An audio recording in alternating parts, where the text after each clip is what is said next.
and they're off. The track is green. Pulling into the pits. You can bring it up.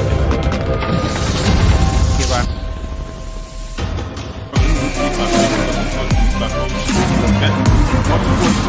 And Ryan is off, the track. He's in the dirt, and he's really getting stuck.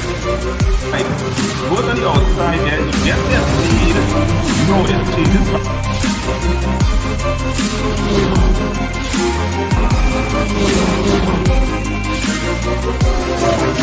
And he's also up motorcyclist up there.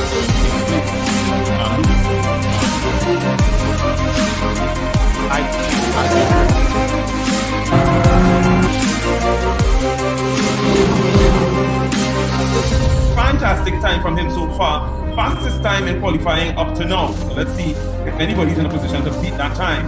And this is the TTASA eSports Gran Turismo Sport Digital Cup 2020.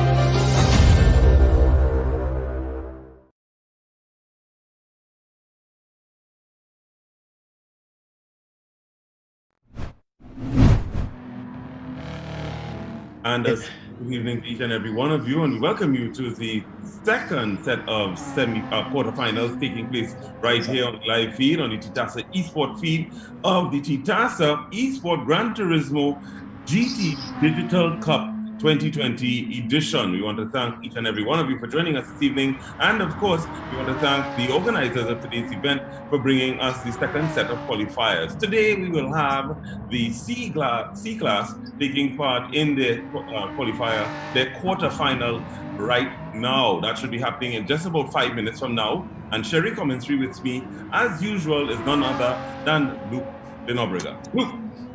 Thank you, Ray. So if we have anything like what we had last night, we should be in for some amazing racing. We did lose a couple drivers at the start of the race, either based on failure to connect or based on the fact that they had internet connection issues entering the lobby, making them become disqualified from entry to the race. Rules stipulate that if a driver fails to connect or does have issues that hampers the start of the race, that driver will be limited from that race.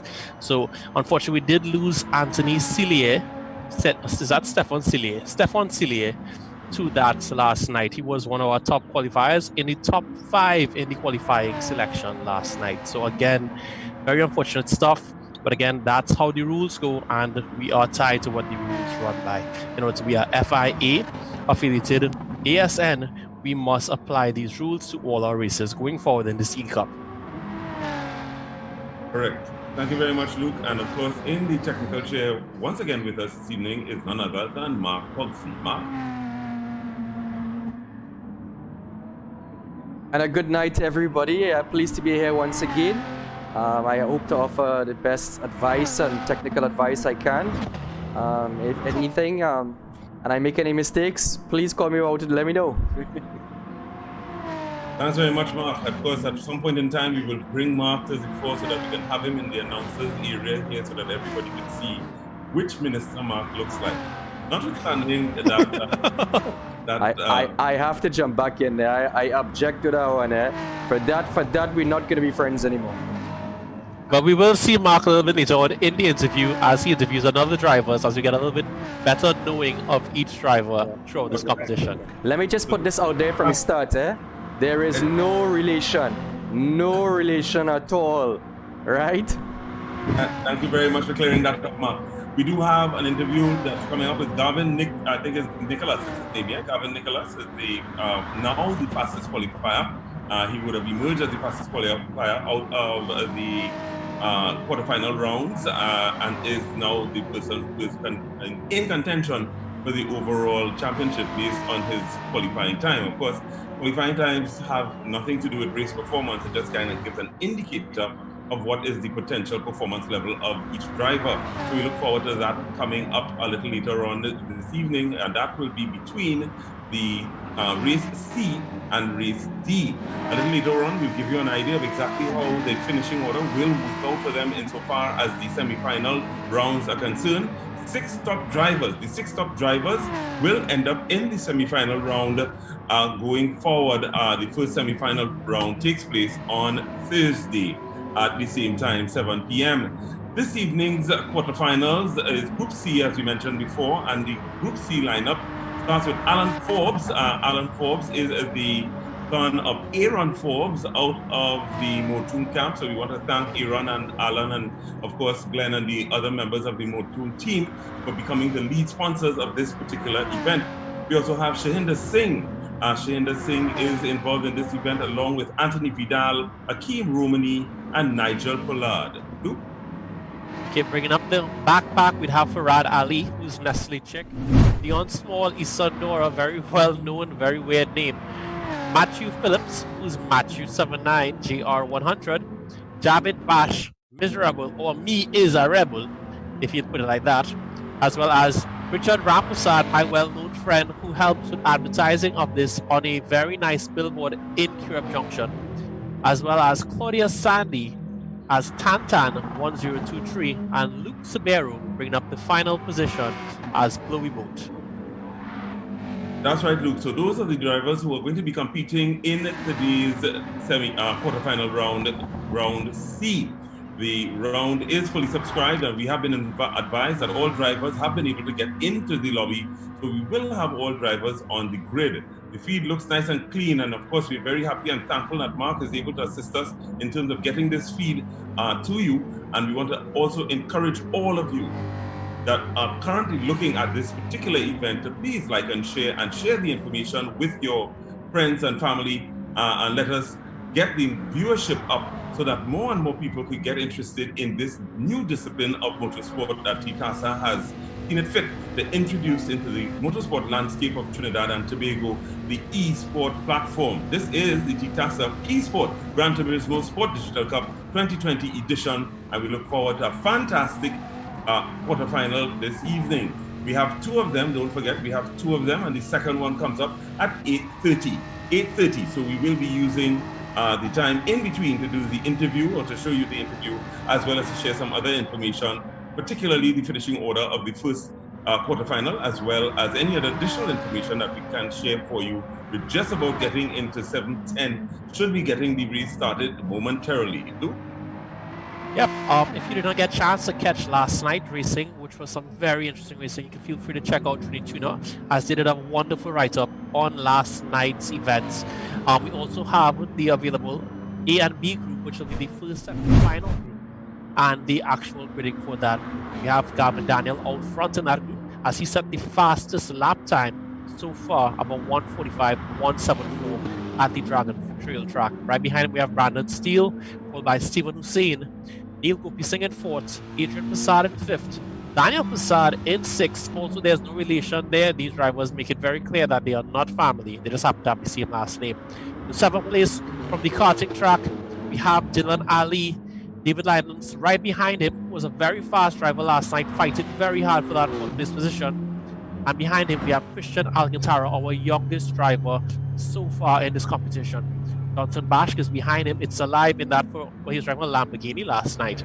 And David Jacobs behind him was one of our older drivers of 40 years of age in 11th position. And Kyle Paul with the final spot in the A and B group, moving to the semifinals as the Renaissance. We have a very tight group after last night's racing, so we're hoping to get just as tight of a group after tonight's racing, as we'll have very heated semifinals coming up on Thursday and Friday night. The grid is set, and the guys are ready to get on the way for the third quarterfinal taking place right here, right now. The TTASA eSport Gran Turismo, and the race is off. The race has started, ladies and gentlemen, and the guys are off on the way to the first corner. Let's see what happens going into the first corner. It's worthy to note at the moment that AJ Forbes is using the same platform that Brandon used last time he was out, the Subaru platform. So it's nice to see him using that platform as well. Let's see what happens in terms of him getting into his nice... And we have an accident in the first chicane. We have an accident with a bit of collision going on in that first corner, as all these drivers race for that first position into the first corner. So again, we have one driver losing out, putting himself into 12th place. Who is that driver by chance, Mark? I'm not so sure. I tried to have a look back there, and I really couldn't see. It was a chaos in the back here. I tried to swip to the back there, but I just couldn't get back to that back camera fast enough, guys. Thank you, Mark. So always interesting to pay attention to what's happening in terms of heading into that first corner, that first chicane. So an incident would have taken out someone. We will determine exactly who that is for you in a moment. Meanwhile, we're back up in front, paying attention to what is happening insofar as the running order is concerned. Pitbull is in second. That's Nigel Pollard. He's following AJ Forbes, Alan Forbes. And in third position, I'm thinking it looks like Kid Inc. That would be Anthony Vidal. Am I correct, Luke? Yes, it is.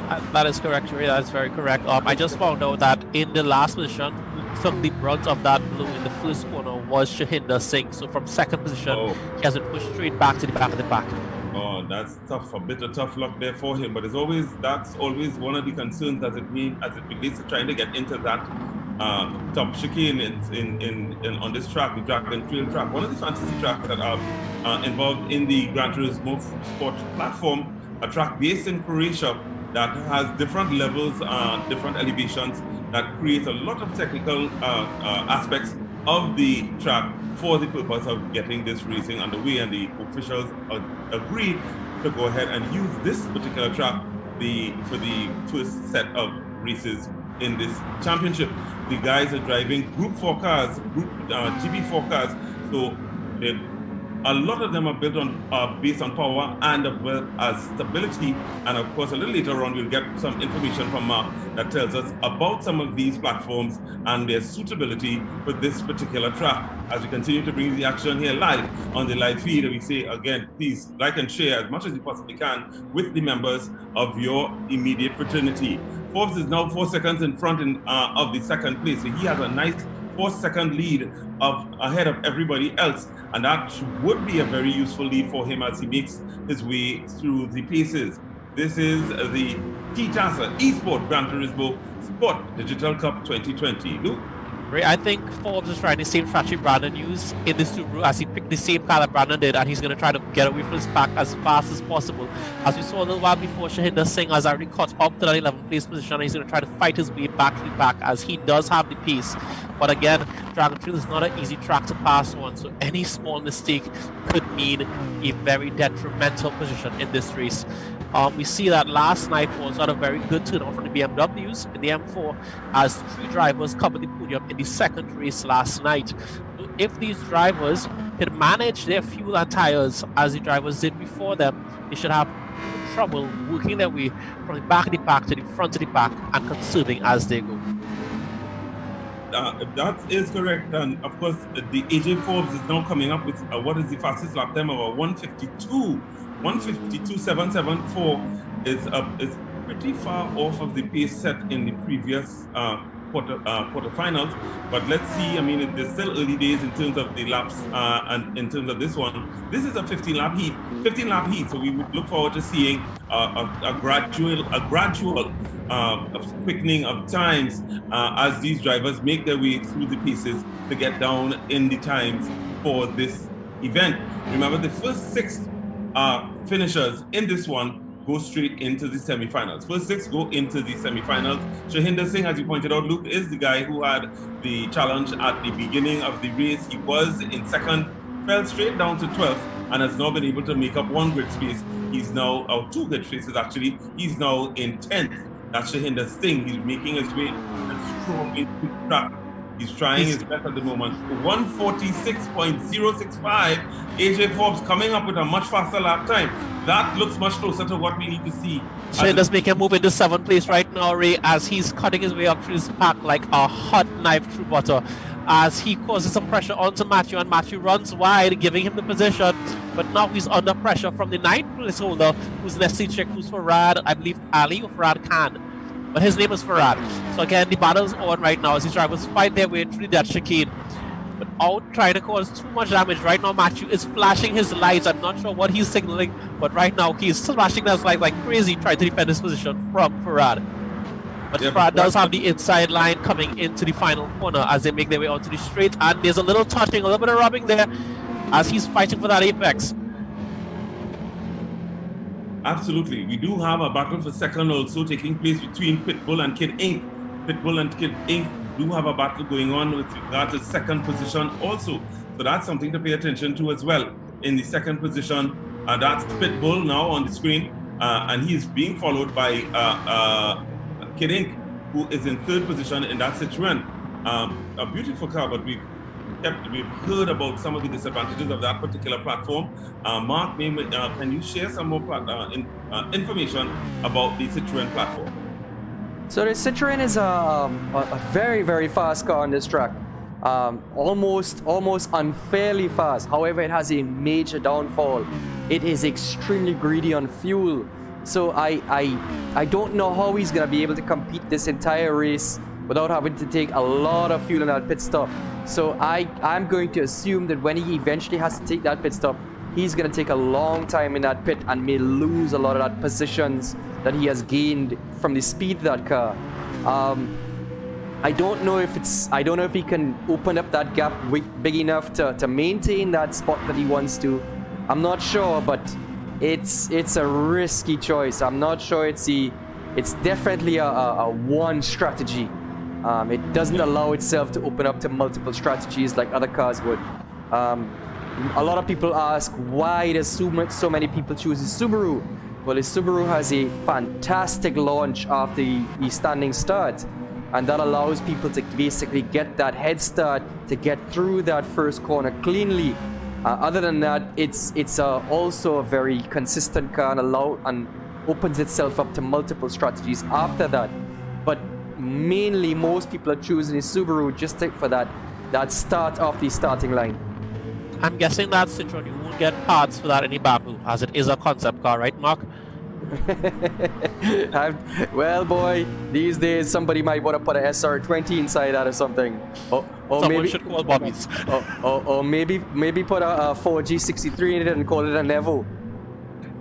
That is a good choice there, Mark. That is a good choice. So what is going on with Shahinder Singh right now, Ray? Let's jump on and see where he's at right now. Who's this, Luke? Shahinder Singh, he's up to 7 right now, and he has a pretty big gap to close to the 6th position. I believe he's like more than 3 seconds down, or 2 seconds down from that 6th position. There he is. So Shahinder is a little way back from the lead, but the pace is being set by Forbes. Forbes now has a 1:45.926 as his fastest lap. So that's something to look out for in terms of what Forbes is able to accomplish in that Subaru platform. And while we continue to take in the action, we have to always remind you of the sponsors for today's event, Motul Lubricants, who are the sponsors, the lead sponsors of this particular event. We thank them very much for getting on board and getting involved in motorsport in Trinidad and Tobago, as they constantly do. We also want to thank Garage Fresh, the Renter Studio Camp, as well as Trinity Tuner, and of course Trap Speed Simulators, all sponsors getting involved, some of them at the very last minute, to make sure that this particular event happens here in Trinidad and Tobago. Remember, ladies and gentlemen, this event is being put on by TTASA under the auspices of the FIA and their Race at Home initiative. All of us are at home at the moment. Every single one of us, including the technical crew, and that technical crew includes Dwayne Budusing, Devi Nath, Gerard Wilson. We want to thank them, of course, as well as Mark Pugson, who you've been hearing from and who continues to assist us with the live feed issues and several of the other issues with regard to the GT4, the Gran Turismo platform on the PlayStation for the PS4 platform. So the action continues here. We will give you an idea of how many laps there are to go. Again, Forbes is the only person who is in the 145 at the moment, so it means that he is going to be able to contend with the top runners in the semifinals. So it'll be interesting to see what he comes up with. I understand that Forbes is 19 years old, if I'm not mistaken. He's a young guy, sim racer. He hasn't been involved in motorsport from what I understand, but has been very involved in sim racing. Luke? That is correct. He's just 19 years of age. He has 5 years experience in sim racing games and started in karting over a year ago. So he does have a nice background and is a very young driver with a bunch of experience for his age. We also have a battle taking place between 5th and 6th, Miserable and Wellboy. There's a battle between the two of them at the moment, Miserable and Wellboy, and that is always interesting when these midfield battles take place. Miserable is in that Subaru as well. Wellboy appears to be in a Citroen also. No, is that a Citroen? It's a Lamborghini. That's a Lamborghini. Yep. That's the monster Lamborghini. That's right. So the Citroen, not the Citroen, sorry, the Subaru is getting the better of that Lamborghini at the moment. But the pit window is coming up. They do normally get into the pit between the 7th and 8th lap. We are on the 6th lap at the moment. Thanks very much, Mark. We are on the 6th lap at the moment, and while we are taking in the action, we want to say a special good afternoon to Ms. Delicia Blizzard. Ms. Blizzard is the official liaison for motorsport in Trinidad and Tobago, coming out of the Ministry of Sport and Youth Affairs, and she's paying attention online as well. We thank her very much for taking in the action and for continuing to support motorsport in Trinidad and Tobago. We also want to say a special good evening to all of the contributors who are in the chat, who are lighting up the chat as we continue to bring you the action live, and they are making it lively in that chat as well. So if you check out the live feed, check out the chat as well. Lots of action, lots of what we call kicks and talks in the chat also taking part. That is just as exciting as the racing action online. Second place, Pitbull is gaining on the first place at the moment. So Pitbull is now making up some ground in terms of his times. That's going to be very interesting to see whether or not he challenges before he gets to the pit window. That's going to be very interesting. And of course, he is being followed very closely by Kid A. Luke? Okay, right now for this battle between Miserable and Wellboy, if they keep fighting like this, before long they will have Shahinda right behind them. So the more they fight, they're going to make it very hard for them to qualify in this 6th position, because as they continue to battle, they'll be losing time around track, as they won't be taking the fastest line. They'll be defending very hard and basically losing ground to Shahinda as he keeps on closing on them, as he is one of the faster drivers, maybe 3rd qualifier in this pack. So as you see, every time the camera pans, you would see them right ahead, a few car lengths ahead of him. So as he keeps closing, you just saw a battle, and right now Miserable has been passed by the Lambo. So they continue to fight, and they're about to make the pit. So based on how this pit happens, we're going to see a big change in the grid. We see those 3 drivers, as one of them may be eliminated. Smart move, and is now pitting at the moment. Yeah? He appears to be. As you can see, his car did take some damage there, as the panels are pretty scratched up on that Lambo, and those parts are not cheap, so I'm guessing he has a very good sponsor for that Lamborghini. Right now we have the Motul car out front. They have a Motul sticker on that Lambo as well, so Motul is spending that money on fixing these cars. As they have a Subaru out front, as you know, those are the most reliable cars, and the fight goes on between Wellboys and Miserable as they are bumping and rubbing corner after corner. So they're going to have to come into pit this lap, and if Shahinda's fast coming onto the pits and has a fast flying lap, he should be able to pass them as they exit the pits. We're going to see here what happens. You know something, Luke? The closed deck has changed the platform, the Subaru platform. The closed deck technology has been really helpful in creating some greater issues with regard to reliability where the Subaru platform is concerned. So that while it may not be the most stable, the most reliable platform outside of the normal setup insofar as the EJ20 is concerned, once you get getting the deck closed, you then have a better chance of improving your reliability issues. But you have to go forged internals if you're going to cross 400, so yeah, does it even make sense? Best you just buy a SR20 and buy a turbo. Kidding is now in 2nd position at the moment after that pitting of Forbes would have gone in on the 7th lap. So Kidding is now in 2nd position, which puts, I believe... Something happened with Forbes. Why is he now in 3rd place? He pitted early. Yeah, he pitted early.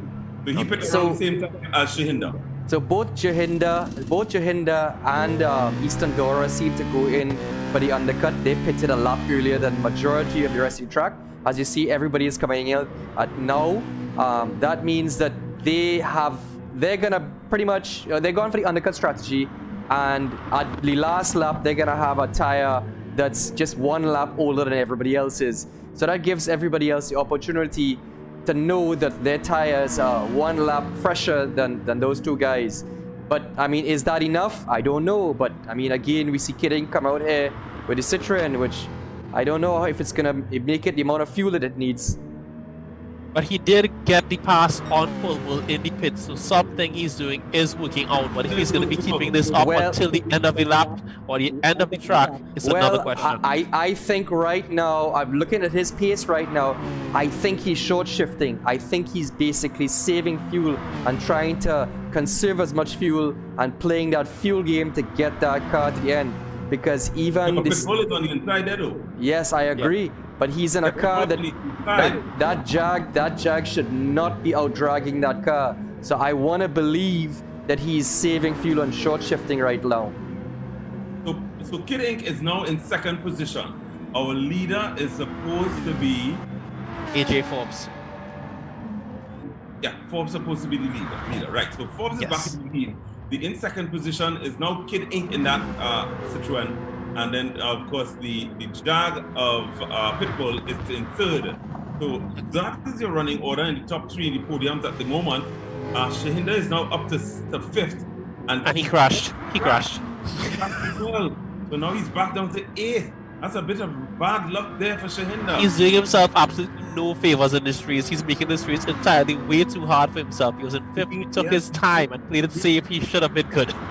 So he was in the top qualifiers for the top six, but he's now back out again. 10 laps are gone. 10 laps are gone in this one. So we're 2/3 through this one. Remember, this is a 15-lap heat. Don't forget, we have the next one coming up at 8:30 and an interview with Gavin Nicholas at just about 8:15 to 8:20. So stay tuned for that. Also, we do have to inform you that we will have an interview with one of the officials from TTASA. The Vice President, Mr. Ashton Elegon, will be on with us at some point in time in the very near future to bring the TTASA perspective. And we have Akeem Rumley off track. Akeem Rumley off track in that Vipers. He's trying to put on Miserable. But again, he's putting too much pressure and he lost that car on the curb. Yeah, he did. Look, lost it coming out there, coming through and losing it. This is one of those technical tracks, tricky tracks that can create a lot of pace for you, but it's also one of those tracks, if you're not driving technically smart, you will have challenges as it relates to being able to stay within the track limits. So Shahinda, out because of that, gets the opportunity to get up in the placing. So let's see if Shahinda, who's been fighting since he started this one, is able to get up into the top six. He's outside of the top six at the moment by 2. So that's interesting as well. Like I was he has 5 laps, 5 laps to close about 6 seconds gap and pass those 2 drivers ahead of him. Is it possible, Mark? I'm not sure because right now he definitely is pushing. He's pushing really, really hard. Thing about it is at what cost? At what cost is it as he's pushing? Because he's going to be burning a lot of fuel. He's going to be taking away a lot of his tire wear. I'm not sure. I mean, is it going to survive to the end at this pace that he's pushing? Who knows? Let's have a hashtag Go Shahinda Go. I like that. Hashtag Go Shahinda Go in the YouTube chat, guys. If you want to show it again in 6th place, let's give him some support. Just round of applause. He might not hear us, but again, clap in the hashtags and clap and just drop things in the live chat. So, yeah, I'm backing him. No, clearly. So we do have several other drivers who are in this one, and the driver in 7th at the moment. That's Akeem Rumley. He's in 7th at the moment, so he's just inside the relegation zone of not being able to make it out of the quarterfinals into the semifinals. So Akeem, we need to pay attention to what's happening with Akeem. Miserable is doing quite well still. He's in 6th position. That's Javed Bash. He's in 6th position at the moment. So he's making his way and trying his best. Pitbull now has the fastest lap in that second position, or third position, sorry, in that Jag. Pitbull now coming up with the fastest lap of a 1:45.317. 1:45.317. So that means that he's closing that gap on Kid Ink and creating a battle there. He's all over the bumper of Kid Ink in that Citroen. So let's see if he's going to make a difference here. No, he doesn't. Doesn't make that difference right now, Shahinda. Kid Ink manages to hold on, but Pitbull is on the side-by-side action as they make their way up the straightaway right now. We'll see whether or not that makes a difference. He does get around him. That's very well done from Pitbull. Let's see if he's going to be able to hold it until the actual corner. Yes, he Kid does. Ink will have the inside. He will have the inside unless he can defend this corner. Very nicely done there by Pitbull. So a nice bit of action there between. He loses it. There he does. Oh my goodness. So that gets Kid Ink along his side again. Oh me, oh my. He loses it. Couldn't control it enough and lost it a little bit. Going for it again. Pitbull on the inside. Gets it back and gets into the corner. Another exchange taking place. Pitbull in second. and Kidding in third. They're Wait, the name is Paul Ball, Ray. It's Paul Ball, it's not Pitbull. Very nicely done. Both drivers keeping it live, keeping it clean, switching back and forth. That second and third position, the battle between second and third is one of the most exciting battles we've seen for this race so far. But Pitbull is now controlling that second position again. Let's see whether or not Kidding is going to be able to get back into that position. He's making that move, going into that line. Oh, Pitbull goes wide. Pitbull goes wide. Oh my goodness. I don't think these drivers know that they are both qualifying for the semi-finals either way. They don't have to fight this hard. Just finish the race, guys. You can't deny the amount of excitement that these two guys are creating in the middle of the back. In second position now is Kidding, and in third position, Pitbull. Luke. Okay, again, a wonderful job being done by Anthony Vidal, as he defends all attacks coming in from Pole Bull. So again, these drivers are already qualifying for the semi-finals, but they are putting on a show that we could not have expected. I keep saying Pitbull, my name is Pole Bull. It's Pole Bull, the man touted Maxi. I tell you, the man is a Maxi conductor in a Jaguar. Very simple stuff. But he's doing quite well. It's Pole Bull, not Pitbull. That's Nigel Pollard. Pole Bull, in that time, he just set a time that's just under 2:10 slower than ERS Bad Guy. So a very fast lap, even though he's in third position right now. Yeah, but he's equally in his fastest lap now. Kid Inc. We keep referring to him as Kid Inc., but Kid Inc. is Anthony Vidal. Anthony Vidal in that second position. So he's defending now and holding on. It looks like Pole Bull has pulled back in his Jaguar. The Citroen doing nicely and controlling nicely, while Forbes remains in that lead comfortably. And that is one of the drivers who seems to be maintaining his level of consistency. That's AJ Forbes, son of Aaron Forbes, and we thank again the team from Motul for having AJ enter this event. We're on lap number 13. Just two more laps to go. Anybody who's making an effort to try to get into the top 6 need to make that effort right now. Shahinda is still back in 8th. Doesn't look like Shahinda is going to be able to get in after coming out of second, the P2 position, and losing it twice in this one. A really bad luck, bad luck for Shahinda in this one. But he has been a good trooper, making an effort, maintaining his consistency, and trying his best to see if he can get up in the qualifiers. But it doesn't appear that as though he will in the remaining time. But this sport is being brought to you with the kind compliments of Motul Lubricants, Garage Fresh, Rent a Studio, TuneTuner.com, and Track Speed Simulators. And of course, we thank the technical team who is working so hard in the background to make sure that this event is possible for all sim racers and the spectators. And of course, we thank you, those of you who are viewing the event live on the live feed. We thank you very much for being here and supporting motorsport in Trinidad and Tobago. Luke? Okay, so right now, it doesn't make it into that 6th position. Unfortunately for these drivers, even though they're fast in qualifying, they only have one shot in the race. So if you don't make it to 6th position, you're out. So you can't afford to make mistakes. So the pressure is really on these drivers to qualify into the top 6. So drivers are sometimes struggling under pressure, as it's a one shot, as this is a cup. This is not a championship. This is not for points. This is winner takes all. And the drivers who are performing well, like Alan Forbes, as you can see there, they have strategies that allow them to get out front of the pack and avoid as many fights as they can. As for Kid Inc. and Pole Bull, that is not the case. These drivers are fighting tooth and nail, even though they are both safe. Just work together and finish the race. But these drivers are clearly fighting for bragging rights right now. All right, so just to give you an idea of how the semifinals will be set up, the first position in the semifinal, A would have been ended up on pole. Luke would have explained this a little earlier. The second position in the semifinal, the first semifinal race, which will be AB, which takes place on Thursday, is going to be the first qualifier in the B race. And then, of course, second position will be A. That's not second position, sorry. P3 will be second position in A, and P4 will be second position in B. And so it will go until the grid is filled out with the 12 placers. The only thing separates those two drivers would be the fastest laps. The driver with the fastest lap from either group would be taking the position over the other. The difference right now between the first two at the moment is just about 5/10, correct? So we've just begun the final lap race, so this is the final lap. If This is Shinda's the going to final make a move now, this is last lap to make something happen. So unless those two other drivers run out of fuel or crash, it's looking very bad for Shinda right now. Correct. So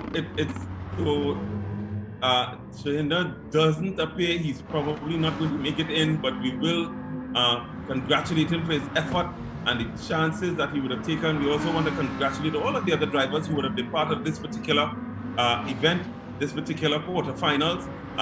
Unfortunately, 6 of them will not be able to make it into the semifinals. 6 of them will not be able to make it into the semifinals, unfortunately. But that is just how racing goes. And of course, we have to continue to whittle down until we get to the semifinals, which takes place on Thursday and Friday. And then, of course, we have the finals that takes place on Saturday. So please stay tuned for that and continue to support digital motorsports, eSport, and digital motorsport in Trinidad and Tobago. Once again, Right now, Alan Forbes is in first place. He's coming onto the straight for the last time. For the last time, and that means that he is going to be doing this. This is his 15th time around this corner, and he's controlling nicely in that Subaru platform. Very nicely done for AJ Forbes as he makes his way to the start-finish line. AJ Forbes wins this one nice and comfortably in that Subaru platform. Coming in second at the moment is Kidding in that Citroen. Nicely done for him. And of course, in third is Paul Ball. Very nicely done for him as well in that Jag. Yeah, so that's your first 3. Let's see who comes in fourth. Eastern Dora is in fourth place right Eastern Dora now. is in fourth. And that means that Eastern Dora gets into the semifinals. Eastern Dora, just to remind you, is none other than, I have not his name. I'm going to get it now. And when I get it, I will give it to you. Eastern Dora is Dion Smallray. Dion Small is Eastern Dora. So he managed from 7th place on the grid and he worked his way up to 4th place. Again, these drivers, even though they started off 1 through 6, the grid changed a lot in the final. Again, the competition chair and the marshals will have to go over the finish positions to make sure there were no incidents that would cause reallocation of the driver positions or application of penalties. But as we get the provisional results, we will post them up. But currently it looks like the top 6, we have a few fast drivers being knocked out. Yeah. So it was a fantastic race, exciting action, exciting activity within the mid-pack. Any comments in terms of what the strategies appear to ultimately be from you, Mark? That Subaru platform definitely seems a really strong launch off the line and definitely seems to hold that gap and also be able to put on really fast track times. To the Evo guys, I am pretty confident the Evo can actually do a faster lap. However, in this game, the Evo 10 platform does not have quite the launch that the Subaru does. But then again, we're measuring the new 4M11 power plant versus the EJ20. So I mean, it's a, you know, that's a whole battle and an argument that I don't really want to get involved with right now. So right now, the provisional results as we speak are AJ Forbes in first, Kid Ink in second, Paul Bull in third, Eastern Dora in fourth, Wellboy in fifth, and Miserable rounding off the 6 drivers who will be moving into the semi-finals. The ones that will not be making it on this occasion, Shintek TMT, that's Shahinda, Kareem, Akeem's 868. That's Akeem Romani. Akeem Romani, Matthew Phillip, that's Matthew 79 GR 100. He's out. Nestle Chick is out. Chloe Boat is out, and Tan is out. So a bit of bad luck for those guys, but we encourage them to continue racing and to stay involved in e-racing and online racing. We do have some information that will be coming up during the course of this event that will advise when the next event is going to be coming up. Mark is working assiduously on that, and we will be able to share that information with you in due course. For the drivers who didn't make it into this one, there is another opportunity that's going to be coming up in short order. So that's the official results, ladies and gentlemen, for this one. And we want to thank you for paying attention and being here and spectating on the live feed. We also want to remind you that the next one starts at 8:30. 8:30 is the next quarterfinal round that takes place this evening. So we thank you very much, and we ask you to stay tuned for that. Of course, at 8:15, we'll be joining you again with an interview that we want you to, we know will have some very interesting comments of content for you as well. In the meantime, we go on a small break and join you again at 8:30. Luke? Yep. Well, technically we join you back at 8:15. So jump back on the feed, hit that like button, hit that subscribe, and hopefully have a nice prize to give away for like maybe one new subscriber, like maybe a jersey or something like that. I'm still waiting for mine.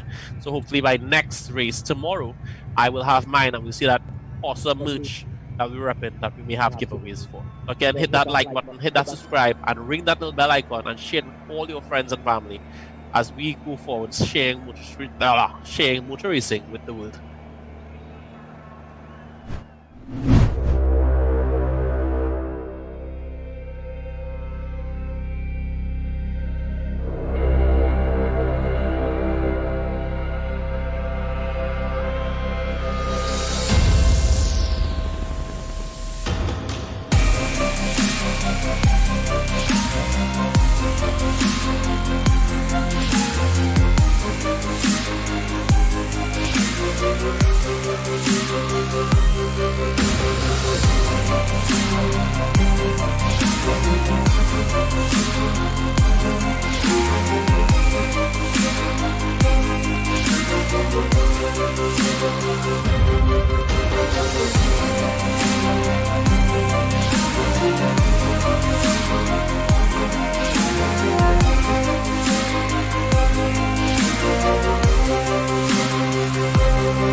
Hey guys, so we're back again. It's 8:15. The race will be starting at 8:30. But now we're gonna take a moment to get to know the bad guy himself, Bad Guy Cali, otherwise known as Gavin Daniel. He is the second fastest qualifier, and thanks to Mark Pogson, we have an interview with him.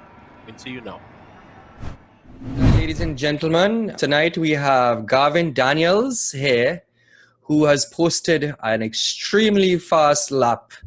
So Gavin, tell us a little bit about yourself and how it is you got into sim racing, and when did you get into sim racing? Good night, everybody.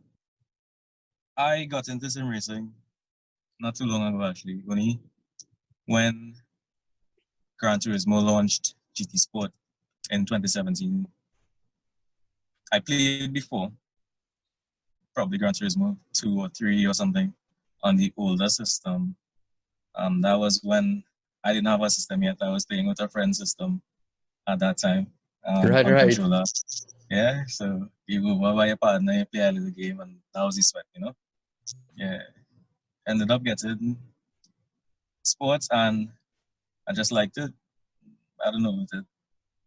For some reason, I was able to pick up on it a little quickly, and I got into it. So, and then I really got into it. Started getting equipment and that kind of stuff. So, yeah, 2017 basically, but had a little play before that, prior.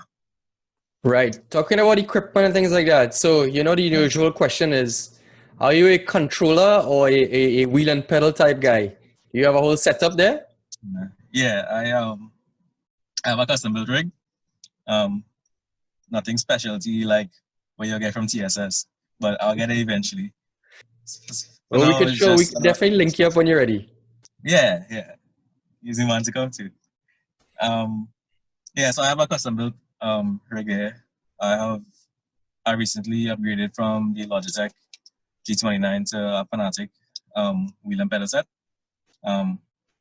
So far so Good good. choice. Yeah, so far so good.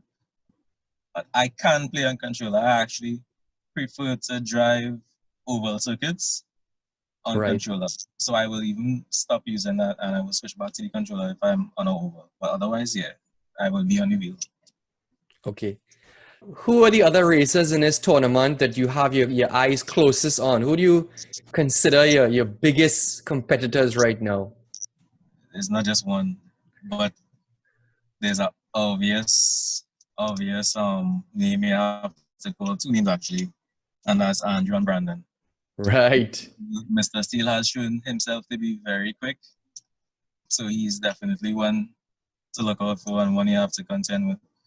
Andrew's kind of going under the radar for some reason. Maybe when they see him tonight, they will see just how good this guy is. But yeah, those two. There are also a lot of other people who are good, and I didn't know. I mean, that's the good thing about this competition. You get to know people. You get to see what they could do. I looked at the race last night, and I mean, I was kind of surprised, pleasantly surprised. Guys like Lio and Stefan, what happened to Stefan was very unfortunate. With getting stuck in the grid. Very unfortunate. Yeah, that could happen to anybody though, but yeah, it really is terrible. That hurt to see that happen, you know. Guys like Daniel Prasad, there's a lot more. Neil, the fastest doctor, right? Man, he surprised me really, and I've raced with him before. Yes, but he did surprise me last night. That was a job well done last night. Drastic improvement by Neil. I can tell you that personally. Yeah. It was a good job. It was a good show. Do you have any people that you look up to in sim racing, like heroes, whether it be online or YouTube videos, or somebody in the sim racing world that you look up to? Yeah, there are a few. As Brandon had mentioned, I think everybody watches Super GT. The guy, he have a kind of charisma about him. You can't hate Super GT, right? There's also Key. The one I've been watching a lot more of lately is David Perel. who is also Right. a real life racer. He has some really good things to say. Guys watching want to look at somebody who has both professional racing experience and sim racing experience. Is definitely one to look at. So yeah, those Jimmy Broadbent as well. So yeah, those four. Good choices. Good choices. Would you consider sim racing that something can maybe assist or supplement some things that apply to real racing in real life? Yeah, I think so. Look at David Perel, for example. Yes. He does both. He does real life racing and he does the sim racing, and he takes both of them very seriously, very very seriously. And he has even said that it does at least supplement it. It can't replace it. The real thing is the real thing. But in a time like this where COVID and everything's going on outside, this is the next best thing. Right. Best thing. What do you need to do to convince Ray, who seems to be confused on who he's going to choose, that you are going to be the one to win this tournament? First of all, I'm not 100% sure that I am the one who's going to win this tournament given the competition we have. But I don't think Ray is really the one we need to convince. I think is is it Luke? Right. I think it's Luke. I think I need to convince Luke. I don't know how to do that, but I think Luke is the one who needs the convincing. Ray doesn't seem to have. He's not putting everything in one basket, His options open. He's playing a smart game, Maybe after the quarterfinals, he will make a decision. Right. My final question to you is, seeing in the current state of the world and the pandemic we're in now, sim racing has almost exploded. Yeah. What do you foresee sim racing has a future in Trinidad and Tobago beyond this pandemic? Well, I hope TTASA keeps doing what they're doing. This is something, for me to compete with guys, I would usually have to look outside. I take part in certain leagues with different people in different nations, right? But it's good to have something here, something local, something we can call our own, And we have, based on what I've seen so far, we have the capabilities of making it happen, all right? With all the guys all the companies who came on board, Motul and Trinity Union and everybody who came on board, offered prizes, and got people who would play the game casually to take it a little more seriously. So if we keep this going, if we keep this momentum, even when racing starts back and we can go outside and do our thing, if we keep it going, that'll be really good. And I'm really looking forward to that. I hope to be a part of that for a long time to come. I'm as well trying to grow this sim racing industry in Trinidad and Tobago. Yeah. That being said, it was great having you on there, Mr. Daniels, aka Bad Guy Caligula. Thank you very much. It was nice having you on. Yeah, sure. Take it easy.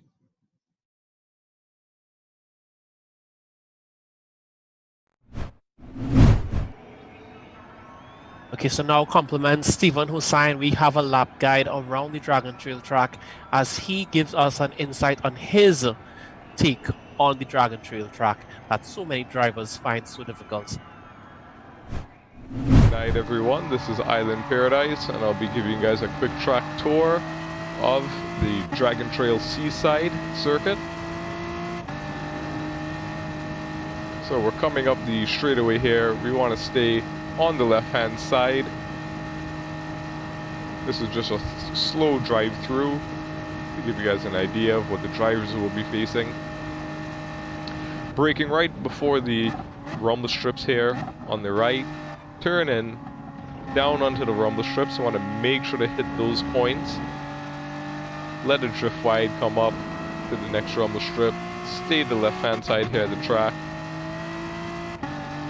This is a flat out, so we're full throttle through this corner. Clip this curb on our right. Let it drift to the left. Braking right there as the grass meets the gravel. Turn in, hit our apex. You could let it drift wide again onto the rumble strips to the left. Downhill section here into the chicane. Braking by the orange barrier on the left. turn in, you want to clip these curbs to get maximum speed through the chicane here.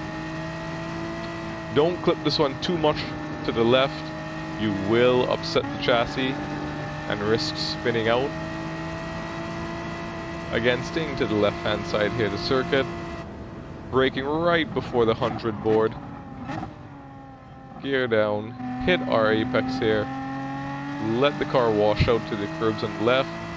Don't go too far over, you'll get into the grass, and again spin out. This section here is a very tight and fast section. Here you'll be going flat out through here, clipping the curbs. Turn in early.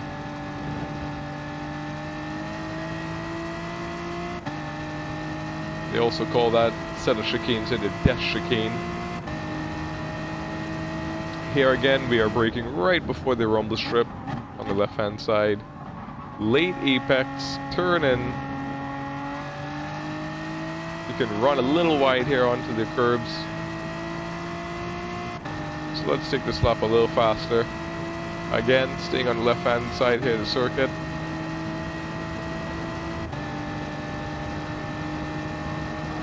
Braking right before the rumble strips here on the right. Get down, touch the curbs.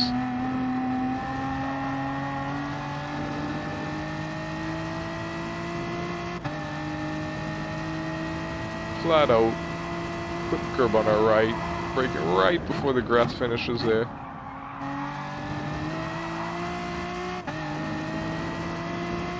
Pushing a little wide, using all the racetrack, braking right before the orange barrier on the left.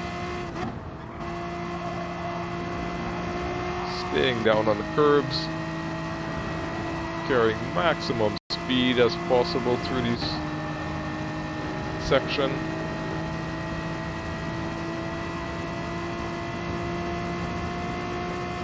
Braking right before the 100 board.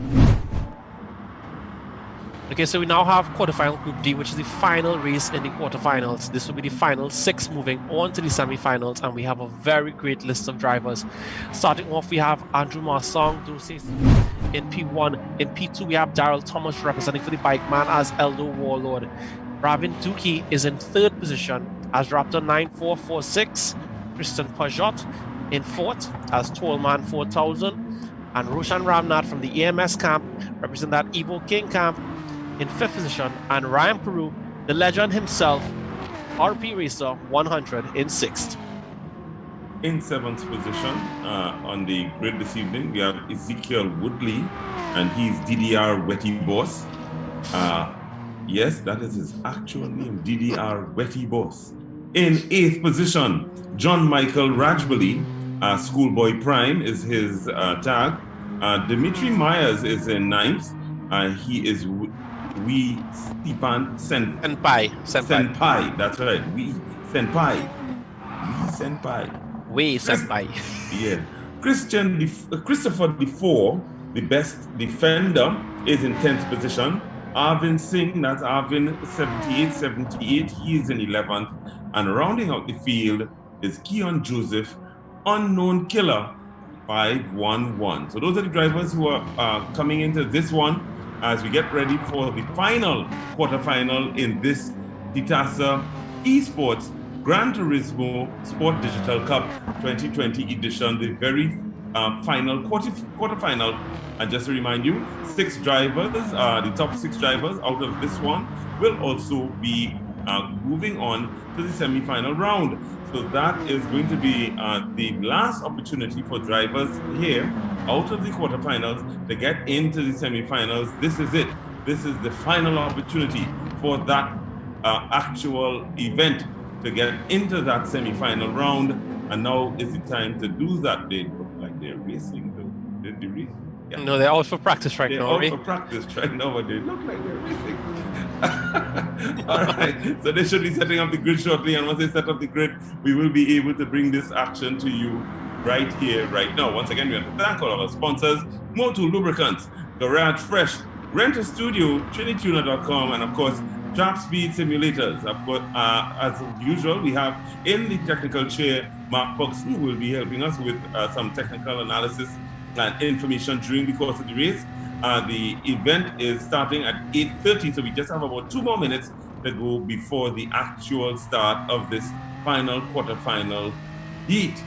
The semifinals begin on Thursday, and of course, we invite you to look forward to an interview with the Vice President of TTASA, Mr. Ashton Elegon, who will give us some insights into TTASA's involvement in this e-sport platform and why it is TTASA took up the initiative, along with some of the other initiatives that TTASA is involved in at the moment, with a review to resuming official motorsport in Trinidad and Tobago sometime during the course of the second half of this year. Also, for those of you who are paying attention, an official information was just made available advising of an 8-race calendar for F1 that begins in Austria at the Red Bull Racing track. So that's coming up for those of you who are F1 fans. The F1, of course, championship being severely affected, like every other major motorsport and other sporting activities around the world, by the COVID-19 pandemic scenario. And we look forward to the return to motorsport and the return to F1 in I think it's the last week of June, if I'm not mistaken. But we do also have the eSport championship that is on the way, being done by FIA as well. So something to pay attention to. Race is about to start. The grid is going to be set up, and we will have the race momentarily.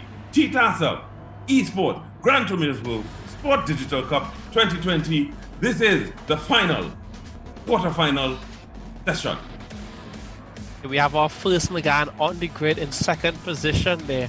A very warm welcome to the Megane, as we didn't see much of that car for the entirety of the quarterfinals.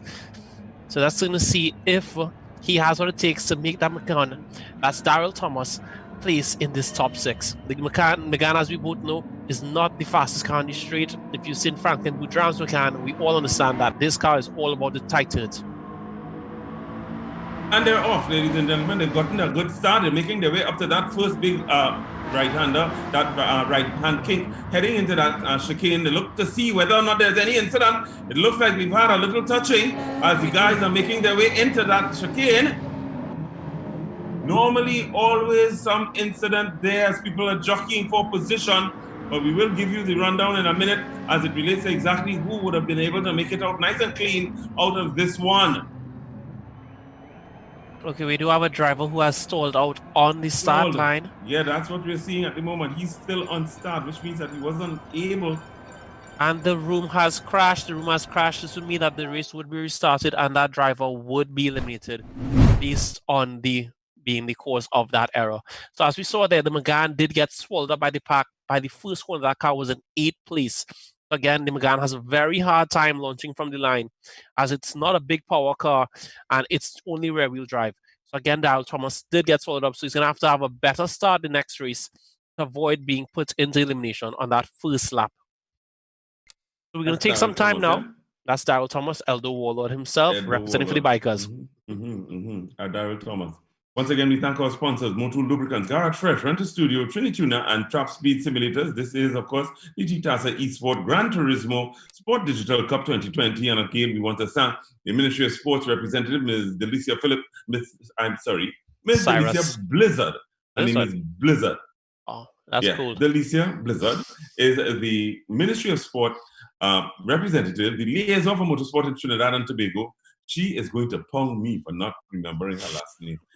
You did it like 3 times before. You did a good. I did it. Yeah, so hopefully that will keep me in good stead in the relationship that we have. But she's a fantastic liaison. We've had great interaction with Ms. Blizzard, and she continues to show great and serious interest in the development of motorsport. Always up at Wall of Fame, always making sure that the interests of the ministry is represented well, as well as the interests of motorsport is being represented at the ministry level. So we want to thank her again for her continued support. As we continue to thank as well our officials who are involved in this event, Dwayne Budasingh, Devi Nath, the official competition chair for TTASA, also very involved in this particular event, and of course, Gerard Wilson. And it might be interesting to note, ladies and gentlemen, for those of you who are not familiar, Dwayne Budasingh, of course, is the principal of Trinituner.com. Devi Nath is the current competition chair of TTASA. But these two gentlemen have been very involved in motorsport initiatives over a number of years. They were the ones that were responsible for creating what is now known as the Time Attack series in Trinidad and Tobago. Even though there have been several iterations of it, they had created a Time Attack series up at Waller Field that has now been integrated into the circuit racing events taking place at Waller Field. So, these guys are literally pioneers of different types of motorsport disciplines that enter into the sphere of motorsport activity in Trinidad and Tobago. And it's nice to see that they're still here working with us and working with some of the younger guys like Luke and Mark and some of the younger guys in so far as, bringing different disciplines of motorsport to the fore in Trinidad and Tobago. Gerard Wilson, of course, is one of the other stewards involved in this event, and we thank Gerard, who's all the way in Texas, but he is supporting in terms of coordinating the drivers and making an effort in terms of supporting them, as well as keeping the lines of communication between him, the technical team, as well as the drivers. And Luke has a trophy in his hand that he's showing everyone. So this is actually one of the trophies from Super Street. Again, they did some amazing events on Wallfield track, full Time Attack, and yeah, these are like one of my favorite trophies because it's a bike trophy and there's a bike on it. Yeah. Sorry guys. Yeah. Thank you, Luke, for sharing that piece of memorabilia. Yes. Because the Super Street series is no longer with us, but it is now incorporated into the circuit racing. Don't forget, ladies and gentlemen, there is the circuit racing. Circuit racing will return to Wallafield at some point in time, and of course, the Miata Cup is part of that event. So please pay attention and support the Miata Cup when it comes back out. Entry-level racing. It should be about 12 guys who will be actually racing those Miatas that are currently being prepared for racing activity in Trinidad and Tobago. Brand new event, brand new class of racing, and that's something to look forward to as well. So lots happening, even though we do have very little happening at the moment up at Waller Field. We want to thank the guys who would have gone out over the weekend to help with the cleanup activity up at Waller Field. They were doing some cleanup and putting in some, replacing some tires and so on. That activity continues this weekend. So please, if you're interested in going and helping out, get in touch with one of the members of the TTASA committee, the management committee, led by the president, Faisal Madan, along with the vice president, Ashton Elegon, the honorary secretary, Mr. Navin Sina, the honorary treasurer, Mr. Roger Hutchian, and of course, the honorary, the members rep, the competition chair, sorry, Devinath, our members reps, Ryan Piru and Ronnie Ramdeo. Those are the guys you can get in touch with. We're seeing that just because number 11, Arvind Singh, was glitching, and that caused our problem at the start. So that is why there's a need for a restart at the moment. And these are some of the technology-based challenges that this kind of series provides. But we try our best to work around them to continue to bring you the event as best as we possibly can. The technical team is working on that right now, and we should be able to get a restart in a few minutes. Luke. So as for the rules go, the drivers have 5 minutes to reconnect to the lobby and get back ready for the race. What I'm wondering is if drivers could now swap cars. As we saw Elder Warlord stopping at the start, I would think is a good time to jump to a Subaru or BMW as those cars group for everyone else. Is that allowed, Mark? As much as I know, I don't see any problem why you can't switch a car. The Subaru, the BMW, or even the Jag, I think are good choices in this event.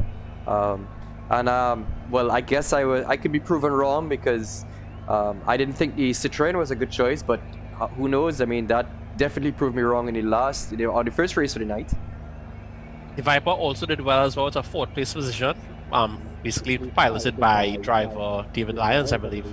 Well, and again, the Viper is I wouldn't say the Viper is a bad car. Viper is actually very fast in a straight line, and it because how much torque it makes, and they translate that over to the game somewhat, you can pretty much get most of its power, if not 99% of its power, by short shifting. So you can do some fuel saving in that car, in spite of what a lot of people might think with that huge engine in front of that car. But being a front engine rear-wheel drive layout, it's actually pretty decent through and quite stable through the desk chicane section. Yeah, thank you, Mark. Thank you. Thank you very much, Mark. Just to remind you as well, the semi-final Group AB would have already been put together coming out of the races that would have taken place, the two quarterfinals that would have taken place yesterday. And the running order where that is concerned at the moment, in 12th place is Kyle Paul, the Renaissance. In 11th place, David Jacobs, that's Lord Tantos. 10th place is Jonathan Basque, it's Alive. Christian Alcantara, Peanut Butter, one of the youngest competitors, is in the semi-final, and he is Peanut Butter PBTT. David Lyons is Trini Lyo, he's in 8th. Dylan Ali, the current chairman of competition chair of TTKA, the Trinidad and Tobago Karting Association, he's in 7th. Daniel Passad is Danny Boy, and he's in 6th. Adrian Passad, Adriano, is in 5th. Neil Gopi Singh, the fastest doctor on the grid, is on position number 4. And then you have Stephen Jose in Island Paradise, who would have just given you that fantastic run through of the Dragon Trail track, along with Brandon Steele and Garvin Daniel. Brandon Steele you would have seen yesterday, and Garvin Daniel you would have seen today. Garvin Daniel's time, just to note, is 1:45.174. Brandon Steele's time is 1:45.640. That's the fastest time. So there's a 5/10 difference between Brandon Steele and Garvin Daniel, and that 5/10 difference is what put Garvin Daniel on pole. Wait, did you know? Sorry. Go ahead. Did you know Nigel Pollard set a 1:45.3, cutting in between those two times? So again, we still have very fast drivers in Group C, and we're going to have the next fast driver coming out to Group D. So we're going to see who sets a fast time and who can beat ERS Bad Guy's time. Yep. So that's something to look forward to, because it will then come down to what is going to be the final. And the final, please be reminded, takes place on Saturday evening. We will share more information about that with you as we continue this live feed. And for those of you on the live feed at the moment, we thank you very much for joining us and for supporting motorsport in Trinidad and Tobago. And we encourage you to get in touch with the other people in your community and let them know about what's happening here. A nice Trinidad and Tobago flag on that GTR, but T-boards like himself. Yeah. So let people know what's happening in Trinidad and Tobago right now. We're all at home, but we're racing, and we're bringing you the action courtesy TTASA. This is the TTASA eSports Gran Turismo Sport Digital Cup 2020, brought to you with the kind compliments of Motul Lubricants, Garage Fresh, Renter Studio, Trini Tuner, and of course Trap Speed Simulators. The race will be starting in 8 seconds. In 8 second times, we'll have a race start. You'll give us the start there, Luke, because you are doing quite a good job of getting that done. And for those of you, ladies and gentlemen, who don't know, this is Luke's first time as a commentator. So we thank him for picking up the mantle and and making the effort. We do appreciate having him as a young talent in the commentary position. So, Luke, over to you. Okay, so we have Dose So in the first position, followed by Elder Warlord, who was smothered by the pack the last start. So when the light goes green, we have a race start. So you'll get a 3, 2, 1 countdown, and then they are green. So we're going to see what happens as these drivers battle into the first corner, when they make it all the way through the first corner clean, as we lost Avin Singh after that rough start that he caused a glitch in the race, rules stating that he will be eliminated based on his connection issues. So as we watch, we are following the back marker, Unknown Killer in that Audi TT, but we're going to move to the front of the pack as we see all drivers are making their way cleanly through those first 2 bends with no incidents to speak of. So out front we have Dose So, followed closely by Ryan Peru, who started in 6th place, making a great move up to 3rd place. As we have a driver off track, I don't know who we have off track there, but he came back on cleanly without any too much of a fuss on a bus. So right now, we have a very nice tight pack going through the second chicane of this course. Again, these drivers, this will be your final 6 entering into the quarterfinals. So again, these drivers are racing for all the marbles in this race. Hopefully they work smart and not too hard. As we saw in last race, drivers were battling for 2nd and 3rd, even though they were already in the qualifying. They have 15 laps to go, and this is a fantasy track, complements GT Sport, situated in Croatia. So similar to my fantasy girlfriend Jessica Alba, this track is not real. But if Jessica Alba is watching this, please call me. I'll drop my number in the comment section below. Right.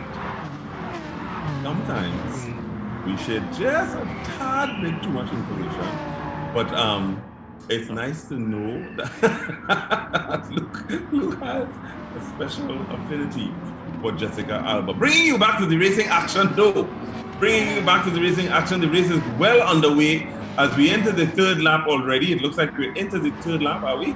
Into the third or second lap? This is the start of the second lap, right? Right, so we're into the second lap at the moment, and we are, Doseso is still nice in the lead, but he does have some stiff competition coming in around that second and third position. He hasn't been able to make up a gap just yet, and there is a little battle between second and third at the moment. No, side by side, yes, and it looks like side by side, this is Ryan in that BMW, challenging for the second position. Ryan Peru, the consummate racer, getting involved in all aspects of motorsport in Trinidad and Tobago. Also one of the officials of TTASA involved in this event here with us, and we thank him very much for bringing his vast experience to this field. So Ryan is in third position at the moment. It doesn't. It looks like they're dropping back as Doseso makes his way up the course. Very, very tight action there between the Subaru, the BMW, and the Megane. That looks really, really nice. That's a Subaru BMW sandwich. The BMW so in second place, Ray, we have Ravin Duki. Ravin Duki no slouch on track. Side by side, going wide at 3 wide into that turn there, 3 wide. So very, very exciting. The guys settle back down as they make their way down into the chicane of death. Very, very nicely done there. Nice and clean racing there from their all drivers. So we will give you the running order as they come out of the chicane. This is the bus shelter chicane in this Dragon train track. Ryan is in second position. Yep, Ryan got into that second position nicely. So he is now in second position in that BMW. In third position is Eldo Warlord Daryl Thomas. He just made a move on Ravin Duki. So right now the battle for second is heating up, but this is just bringing that fifth position so much closer. So they're going to have a 4-way battle for second position on our hands at the first corner of this track. Yeah, but side by side along the straightaway, boy, three wide coming down the straightaway as they're straightening out there, going into that big left-hander on the top of going up the hill. We're going to the left-hander and then straight into the right. So it looks like they're going to be separating there. A little battle taking place between second, third, and fourth, as Luke was pointing out. Fifth joining the fray, joining the party at the moment. So everybody is getting into that nice tight action there. Nicely done. Eldo Warlord is in fourth position in that Megane. The Megane, as we know, is very, very comfortable in those tight turns. So we should be able to see him being able to try to be able to get through the crowd as he makes his way in. Let's see if he can make a difference here in that Megane. In the fifth position, that is Roshan Ramnath. Roshan Ramnath. So Roshan Ramnath is up there with them as well in fifth position. And this group is now carving out a special race for themselves, well behind the leader. Raptor is in third. Raptor is in third at the moment, and that is your top 4 or your top 5. Who are well ahead of the next position, which is the 6th and last qualifying position in this heat. This is the final quarterfinal heat as we get into the semi-finals on Thursday. Beautiful action, looking nice and clean from all racers. Maybe if Mark could just join us now and tell us a bit about that Megane platform, we could use some of that information now. Mark? So the Megane is a purebred race car, and the fact that it's a topped out, very, very light car. It lacks the top end speed. So, but other than that, what it lacks in top speed, it definitely makes up in a lot of braking performance and a lot of cornering abilities. And it'll also be very, very, very light on its tire wear and very light on fuel. So the Megane, the strategy you want to stay with the Megane is basically to stay in a draft of cars ahead and almost assist somebody ahead of you and not basically tell them, I'm not going to pass, I don't want to pass, I want to stay in your draft because I want to use the speed and I'm going to stay consistent behind you. And that's mostly the strategy of that car. It's a very lightweight, low-powered car, but I mean, very easy to drive, very stable. Probably one of the easiest cars to drive on this track. Very, very nice. Thanks very much, Mark. Luke, the action continues on the track at the moment, and of course, we do have not much changing at the moment with us. Okay. So right now we have a very nice battle. We have 3 TTASA members actually out there on track racing for that second position. So we have Ryan Peru, we have Ravin Duki, and we have Darren Thomas. All these are actual racers from different genres. So Ryan races everything except motorcycles. Ravin Duki is a Group 2 competitor, I believe, and Darryl Thomas representing for the motorcyclists. And right behind them, we have an evil man in a BMW, so it's very confusing what he's doing in that BMW. And he's representing for the AMS camp, the evil king himself. Again, these 5 competitors are all safe, but right now in 6th place, last man in the qualifying position would be Wei Senpai. So let's jump on board with Wei Senpai and see who is close to attack. Again, he has a 7-second gap from hit 7. So right now the top 6 have really set themselves in place. And the only thing that's going to bring a change here is an accident or a pit mistake. But again, it's still possible to make these mistakes. And we've seen drivers made it before in races before and lose positions just based on a bad strategy. So let's hope these 6 drivers make the most of their strategy and work together to secure their places. As we see Ryan Peru moving from 6th place to 2nd place very comfortably and holding it down in that BMW as he's under the hunt of Ravin Duki, who's in a Subaru, who, as we all know, is pretty quick around the track. That's right, Luke, thanks very much. And of course, we continue to bring the action. We're looking forward to a nice, clean race. We are in the 5th lap at the moment. We're in the 5th lap at the moment. So we're just 1/3 way through the actual race of itself. We do have, this is a 15 lap heat. The pit window will be coming up just around the 7th lap. The 7th lap will be the pit window. So that's going to be very interesting to pay attention to as drivers develop the strategies that they will use for the purpose of dealing with the pit stops that are mandatory for each driver. Maybe Mark can share a little bit of information as it relates to the different strategies that a driver may be able to apply. So there are a few strategies that one could try in this event. Most commonly and the most basic is drive as fast as you can and around lap 7, 8 or 9 depending on what car you choose. You'd have to come in and change, put fuel and put on a next set of soft tires and go back out and race as hard as you could.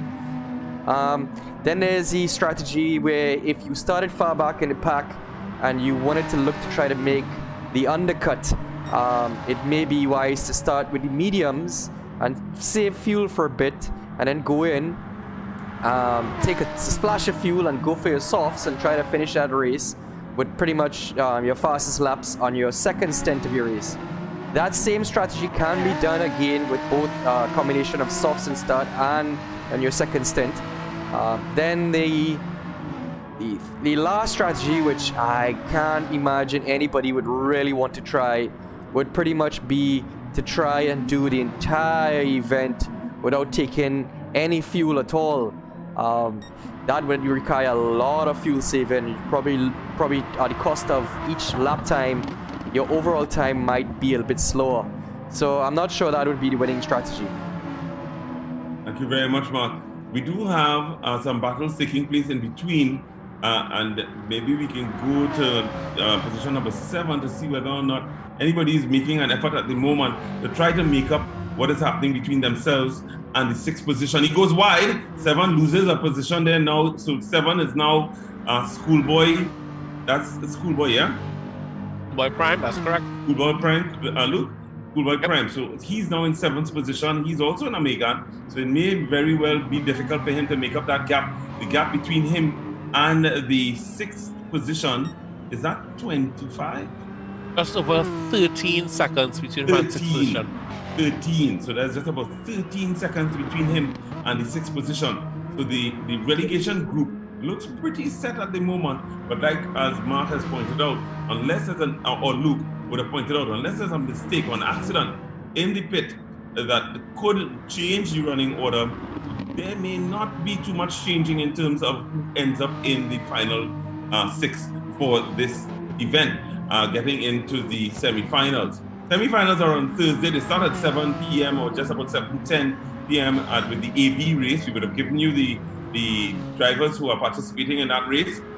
Some of the top drivers out of the quarterfinals, and we also have the CD race, which is taking place as well, where we will be able to develop that listing from the drivers who participate and go forward from these two qualifiers this evening. Of course, we also want to remind you that the live feed is on YouTube at TTASA eSports. So please like and share, and as Luke likes to say, share the love, share the information about what is happening with regard to this event amongst your communities. We're heating up and heading quickly to the final event, which takes place on Saturday. Luke? Yep, thank you, Ray. So right now we have Daryl Thomas in 4th place as he defends from Roshan Ramnath, and we're sent by in 6th. So these drivers can just work together, keep it safe as they're now finishing the 7th lap. They may come in for a splash of fuel, as Mark said before, and a fresh set of tires. But again, they are all safe with over 13 seconds separating them from the 7th position.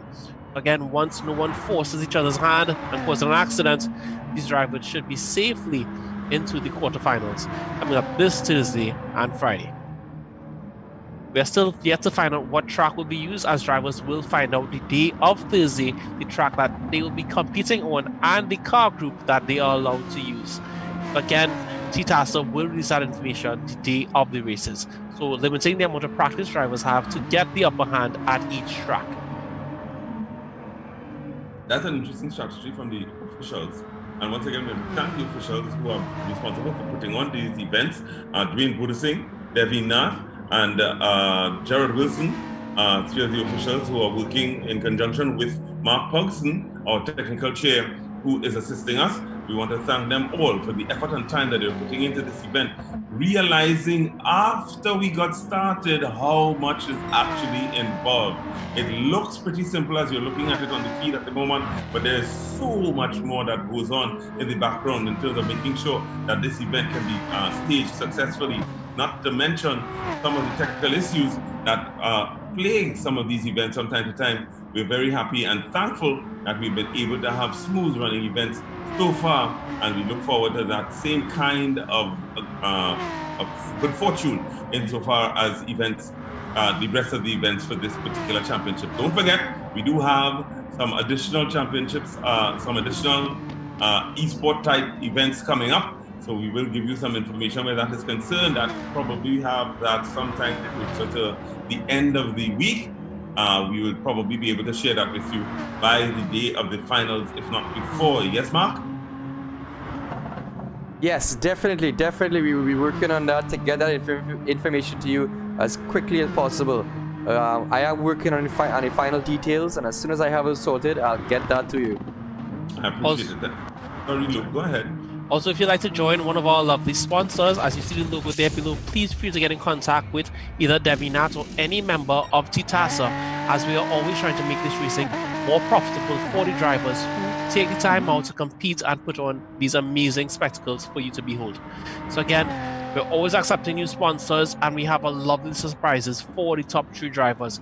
Everything from gaming headsets to all the access to all the events from TTASA at Wallfield Frankie Boudram International Circuit, as well as a special race equip helmet sponsored by Garage Fresh.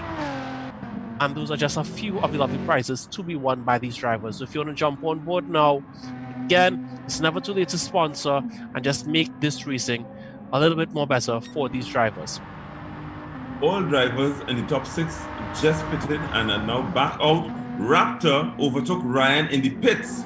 So Raptor's strategy would have worked for him. He would have gained a position. He's now in 2nd position at the moment. And that's Raptor there now on your screens. So he's now in 2nd position in that Subaru, managing to capitalize on his pit strategy and being able to get ahead of Ryan Piru, who is now in 3rd and is going to have to try to make up that gap between himself and Raptor in terms of getting up in position. Up in the lead is still Doseso. Doseso is still nice and comfortable in the lead, and that makes him, very comfortable in that lead in that BMW, manhandling that chicane entry and exit, boy. Very, very nicely done. And he rides the curbs, but handles it nicely and gets out nice and clean as he's making his way back up to the start-finish line again. As he continues on his 9th lap. This is his 9th. Heading into the 10th. 10th lap will mean that we're just 2/3 down insofar as the race is concerned, and just about 5 more laps to go where this one is concerned. 5 more laps for anyone who wants to make an effort to get into the semi-finals. And as we are looking on, we want to just give you an idea of what the prizes are that Luke has just alluded to that these drivers are driving for. In 3rd position, there's a gaming headset and for PlayStation, sponsored by Rental Studio. Motul hamper. Of course, Luke, you'll just let me know if anything exciting happens, please, as I continue to read up this information, right? I'm on it. So, sponsored by Rental Studio, that's the PlayStation headset, the gaming headset. We also have a Motul hamper. And thank you very much to Motul once again. A trophy provided by TTASA and free event passes for 1 year when events return to Waller Field. We also have in 2nd position a gaming headset, once again provided by Rental Studio.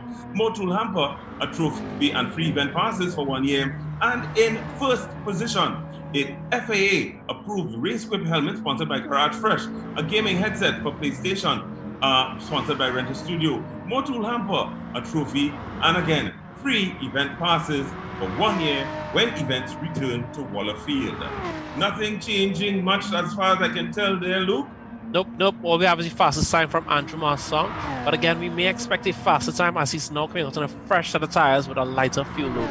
Look, he's going to set a fast time. It's going to be on this lap as it's his best chance with a nice, fresh and sticky rubber. Let's see what happens. Well, let me jump in there, guys. If you notice that when Andrew came out in the pit lane, from the time he came out, he had a 10-second lead from the short, extremely short pit stop that he had to take. So his pit strategy was definitely, so he's not looking for fast laps, he's looking for a fast race. So that's the thing about him is he gained as much as 10 seconds on his next competitor just by his pit strategy alone. So he is definitely saving fuel and tires and not pushing that car to 100%. So his main strategy is to look at the overall time rather than lap times. Again, Andrew Marsong is one of the top competitors and one of the shoe-ins for this race, especially being that he's so consistent in his racing. So he's not setting the fastest time, setting on 1:46.265, but his overall time on tracks are very quick, meaning that he does so well planning out how he's attacking the track and how he's going to attack the pits. So again, as Mark just said, he gained about 6 seconds just in a pit strategy alone. So again, amazing stuff by Andrew Marsong, as Raptor is doing very well to hold into 2nd place as he made a pass on Ryan in the pits, as his Subaru may be a little bit better than the BMW on fuel. And so as we continue to bring the action, I just got a message from Ms. Blizzard, who made a point of letting me know that she heard me mess up her name. So I want to publicly apologize to Ms. Blizzard. It's not something that I do, but she does appreciate the fact that this was the first time. She's very grateful that I don't do that. So if we don't see Ray next Thursday, we know what happened. Ms. Blizzard called the shot. Thanks very much, Ms. Blizzard. Nice to have you with us as usual. And it's also always nice to have the Ministry of Sport supporting motorsport in Trinidad and Tobago. So would have come up with a fastest time of a 1:46.265. Mark, you wanted to make a comment? No, I was just gonna jump in and say, well, you can send resumes for commentators to Trump Speed Simulators, and we'll take. Please don't. My job is very important to me. It doesn't pay well, but I appreciate it. So the action continues here live, ladies and gentlemen, on the live feed. If you're on the feed at the moment and you're seeing that there's a little disconnect between what is happening with regard to a racer that you are looking at live and listening to the commentary, that's because there's a little gap, and that gap is a technically placed issue that deals with making sure that the information we are sending is accurate and correct and so on. Let's jump to the back, Mark. Yeah, let's go to the back of the pack and see what's happening. Down in the back there, some of the guys are having some problems. I'm sorry I'm not seeing that GTR with the Trinidad and Tobago flag on it and higher up in the finishing order. It would have been nice to see him in the finals, in the semi-finals at least. But he's having a little, not bad luck, but just in the back of the pack at the moment. And that's how racing goes from time to time. So I'm going to see if I can get for you what is the current running order so that I can share that with you. And once we get that current running order, we will be able to kind of get a move is sense. being made by Tollman on the best defender. Clearly, his defense is not the best on this track, as Tollman is not waiting around to make a pass on him. So these drivers, even though in the back of the pack, they are still fighting with just 3 laps to go, fighting for position just to get some bragging rights, even though they're being eliminated. Again, with groups that are so fast, it's really tough for these drivers who don't have the experience on the platform to put down fast times on new tracks.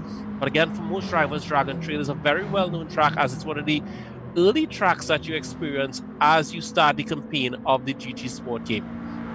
Yeah, actually, that's the track that you use for the to be able to finish your driving school, not so? Yeah, I believe so. It is the track that you use when you finish your driving school. That's the track that they use to teach you, to kind of show you all of the different skills that you would have learned in the driving school. The Dragon Trail track is the track that you use right after as the finishing track. If I'm not mistaken, correct, Mark?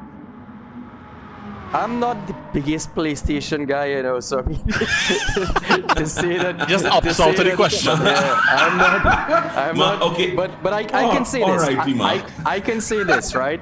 That the Dragon Trail track, I have raced it quite a bit in the last year, and it is a very good track. It actually takes a lot of elements of all the things that you need to learn. So from that aspect of needing to know all the aspects of racing, definitely it has inclines, declines, reverse camber corners. It has a death chicane. It's a fabulous track. It is a really fabulous track. Polyphony has done a really good job in designing this track. Even though it is a fantasy track, it is really entertaining to race on.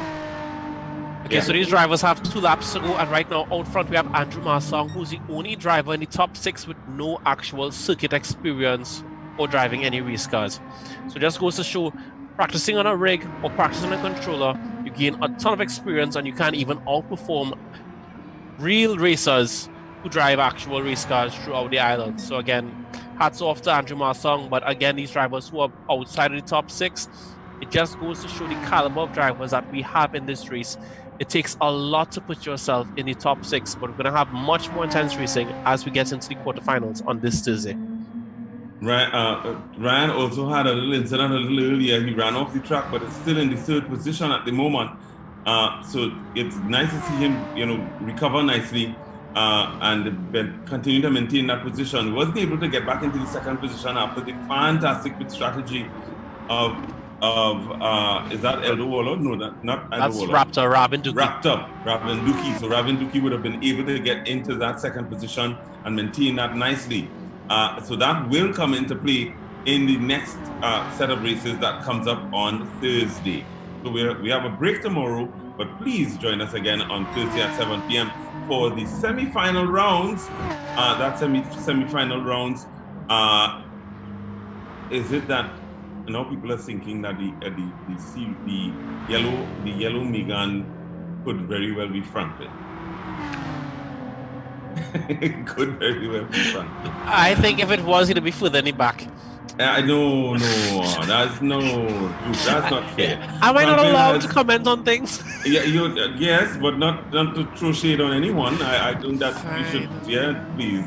Franklin is a fantastic racer, historical racer, comes from a fantastic racing family, and Franklin's response to criticisms for his Megane is to buy a RS01.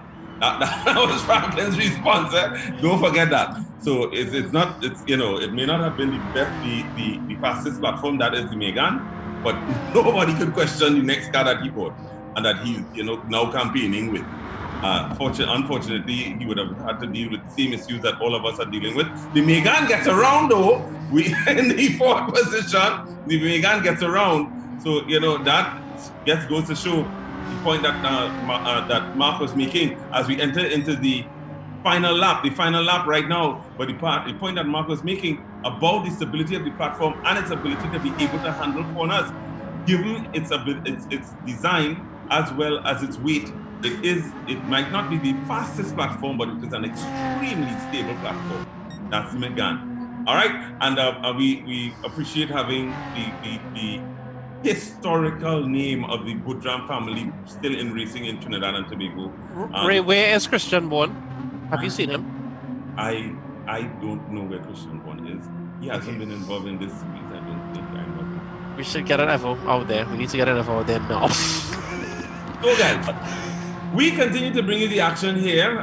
Luke is alluding to some of the historical issues that relate to motorsport in Trinidad and Tobago. Up at the Frankie Boudram Waterfield International Raceway, the home of motorsport in Trinidad and Tobago. And we want to encourage you as well, as we get ready to wrap up this one, to become a member of TTASA. Just about $1,300 to join, become a member of TTASA, and you get the ability to be able to participate for free in different events around the year. So that's something to look forward to.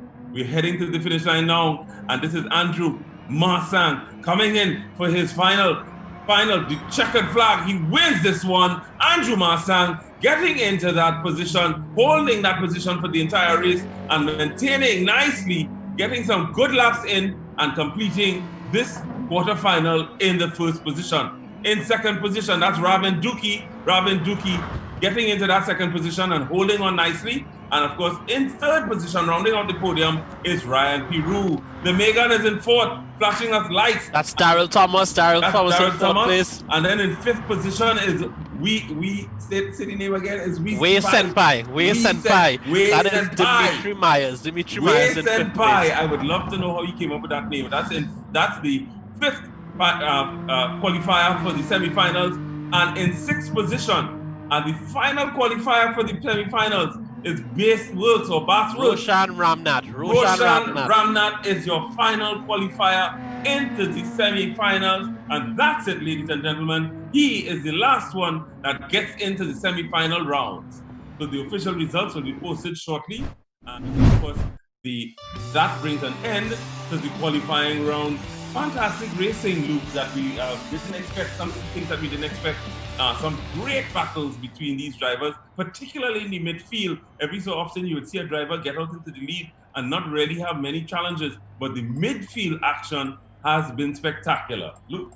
The drivers played it very smart, because as we saw in the earlier races, drivers weren't playing it that smart. They were fighting for every corner, every lap. But these drivers, once they settled down, they held their second, third, fourth, and fifth and did their battles in the pits, allowing them to run away from the seventh spot and basically building a gap. But we did see Andrew Marsang pull out over 17 seconds from second place. Again, his strategy of not going fast, but taking some very clean, consistent laps and saving on the fuel and saving on the tires worked very well for him. Again, we have some top drivers coming out of each group, but we have a lot of racing coming up as we are now organizing the second group of the quarterfinals. That's right, Luke. So that second group will be posted shortly, and that information should be on the finishing screen. But we want to remind you to join us with the action on Thursday for the semi-final round. Once again, we thank our sponsors, Motul Lubricants, Garage Fresh, Rental Studio, Trinituna, and Trap Speed Simulators. Of course, we thank Mark for his continued support and holding down the role of the technical chair. We also want to thank Dwayne Budasing, Debbie Nath, and Gerard Wilson for their assistance in terms of putting together this event. Luke. You always do this. We say everything and then you still just throw it back at me like I have something else to say. We're not going to the mission yet. I want to talk some more. We're going to stay here for a while so that when we go to the mission, you don't have to wait like about 5 minutes for the results to be posted. So again, we had some great racing, but we have a lot of fast drivers. Omri, could you make a call on who you're backing now as we're going to head to the quarterfinals this Thursday? No, Luke. Ray, how are you? Stop avoiding this decision, Ray. No, let me explain why I personally would not take a position with regard to any one driver at this stage. There are two reasons. One, the position of taking a position when it comes to a driver at this moment is still, in my view, premature. Now we know that there are 24 drivers who have the possibility of ending up in the top 3 positions.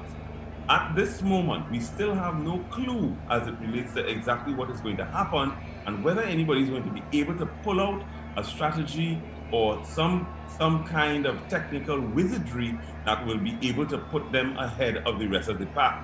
So for now, for me, it is still too early to be able to pick potential winners of this event. The top three look, based on the semi-final running, do look set at the moment, but anything can change. This is racing. This is motorsport. Who are your top 3 fan favorites? For drivers, for people who are in the chat right now, drop your top 3. Drop your 1, 2, 3. Who you think is going to win this competition? That is a good idea. Have the people participating in the chat drop their first top 3. Who do they think? Yeah, and of course, who do they think could come out as the top 3 winners? I'm giving you mine now. It's Bad Guy, it's Brandon. Wait. No. Let us do the provisional results first. In 11th position, Unknown Killer. In 10th position, the Best Defender. In 9th position, DDR Wetty Boss. And in 8th position would have been Tallman. Schoolboy Prime is in 7th position. Luke, the qualifiers. Okay, Roshan Ramnath is your final qualifier. Bass Works, Way Senpai in 5th. 4th is Daryl Daryl. I forgot his name and I actually ride with this guy. Is Daryl the bike man on the green Kawasaki? You must know, if you've seen him ride before, you swear like he rides like me. He might crash, might not crash, but he's pretty fast. So again, he represents the bike racers. In front of him, we have Ryan Peru, the legendary man himself, racing anything with 4 wheels and an engine, even at Colorado last time. Yeah, he's known. So he's expected to compete and expected to be in that top 3 in this finish position. But again, I think he's not going to meet Brandon. And, okay, I'm getting distracted, guys. Back to what I'm saying here. Raptor Ravin Dukes in 2nd place. And in 1st place, Andrew Marsong. Again, amazing performance by him, pulling out a massive lead. But again, he's going to have a tough battle ahead of him, with his strategy being that he may not be the fastest on one lap, but he's fast overall. So it's going to be a very tight fight between him, RS Bad Guy. We have Neil G in his group as well. And we're going to see if he's going to make it out of his semi-final group. Well, I will jump in there to say that the chat is going wild with Andrew's strategy, with people like Brandon giving compliments to Andrew and thinking, wow, what a fabulous strategy that he put down there, and couldn't believe that he was able to put down such fuel saving and tire saving to gain such time. So again, that's what I was putting, that his strategy wasn't to make a fastest lap, but it was a faster race. But Mark, how is that going to work against drivers who are so fast like RS Bad Guy Cali and Brandon Drift Rat? How is that going to work if they're going to have to fight through it? Well, that's the thing, is if it is that you are battling somebody, you're losing time. If I'm not in that battle and I decide, you know what, I'm not gonna do that battle. I'm gonna win this race somewhere else. And I'm just gonna hang back and I'm not even getting involved in that. So my times are actually gonna be slower. But when it comes time to that pit, and I go in that pit at the same time as you and come out 10 seconds faster than anybody else, that's it, that's goodbye, that's race over. So what can Brandon and ERS Bad Guy do to counteract his strategy? Well, they're gonna have to pay attention to what he's doing. So if they notice that Andrew or anybody by chance, so even Bad Guy picks up with that same type of strategy in the later races, and they notice that, you know what, maybe I'm burning too much fuel, maybe I'm wasting too much tires, maybe I should hang back a bit and just kind of taunt that guy to Andrew to close that gap, or Brandon or Bad Guy to close that gap, and you know what, and to press that throttle down some more and let's go. But that's what it is. It's a game. It's a game we're playing of strategy, and there are many different ways to win this race. So that's why a lot of times in these FIA events, these races are usually balanced off, where no matter what strategy you are, they usually meet up in those last 2 laps. So it's a balancing thing, and it's a well-designed event. Thank you, Mark. Very insightful. Very, very insightful. I could kind of tell who you're backing, though, but no comments, as Ray is not telling us who he's backing. But no judge, Ray. No judge. No, I can tell you. I'm just like Ray. I have a top 3, But I think Bad Guy is, I don't know, I think he can be that guy to do it. Brandon, I would put him and Andrew maybe around that's those two are the hard between the second and third place.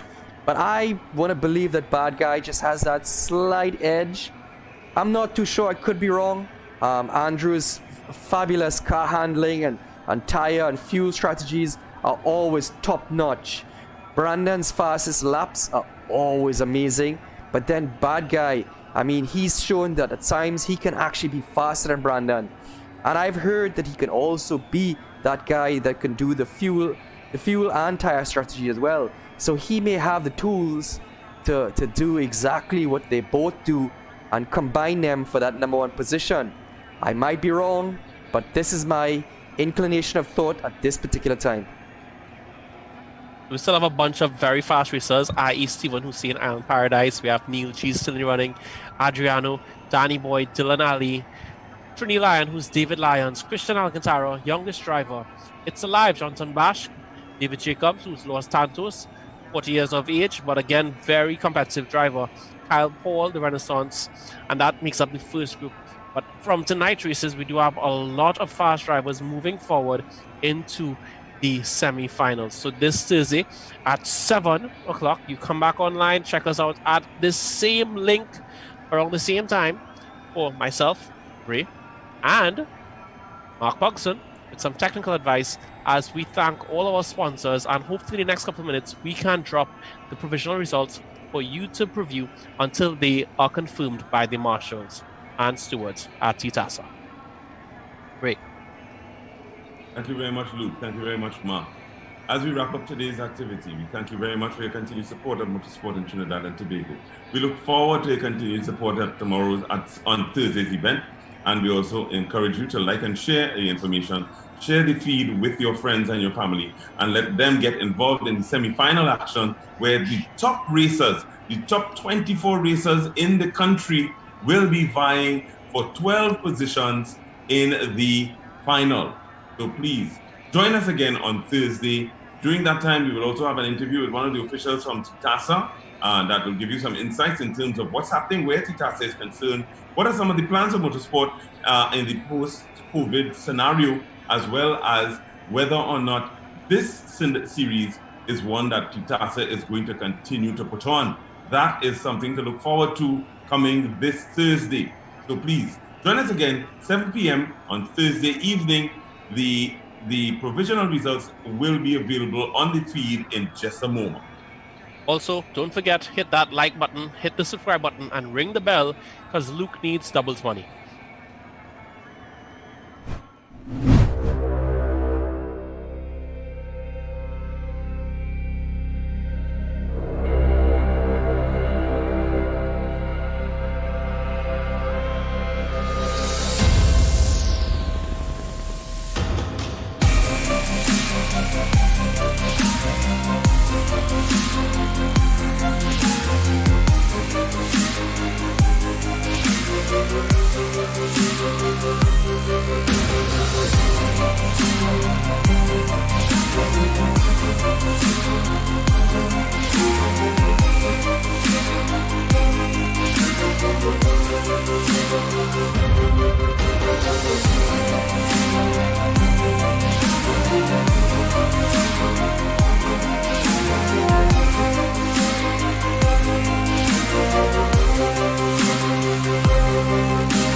Okay, so race control just dropped the bomb on me and the drivers, and we just found out that the track for Thursday night's race will be Interlagos. There'll be 16 laps. Drivers have a choice of either soft or medium.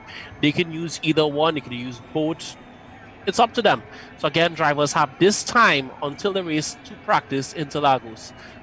Just gonna go with word from Mark Puxton whether it's any unique setup on the track. Is it the regular rotation track, Mark? I believe it's irregular rotation. I'm not entirely sure. Like I just said, this whole thing was dropped on a bomb on me as well. So it is a track that I am familiar with, regardless of the layout. I'm very well acquainted with the track, so I can give you a lot of technical thing. It will be done in a Group 3 class cars. Tire choices are available, the soft and the medium, so you can choose and mix and match how you like. And again, I'm can't wait to see what strategies come forth between the fast strategies and the slower, more fuel and tire saving strategies. I want to see, what I'm interested to see the most is the overall time. Who is finishing your race in the fastest time overall, rather than just fastest time? I'm interested to see what that is. Thank you, Mark. Is Interlagos, is it more of a top speed type track, or is it more of a heavy cornering track? What are we looking at? There's elements of both. Interlagos, if you're not very careful, yes, it can be quite very brutal in tires. It is what many may consider a power circuit. So the Group 3 class cars is actually well suited to that circuit. But yeah, it's considered a power circuit, so who knows what the strategy is going to be, what choice of cars they're going to look at based on the fuel and tire wear and tire choices and the amount of laps that has to be done. I can't wait to find out. Yeah, thank you, Mark. Thank you guys for watching. Again, tune in again this Thursday as we head to Interlagos to see who is the very best in Trinidad and Tobago as they fight their way through the semi-finals. 7 o'clock, my bad. So again, guys, thanks. Hit that like, hit that subscribe, and drivers, enjoy your practice. And guys, the results I'm going to leave up on screen for a little bit more there. Those are the provisional results.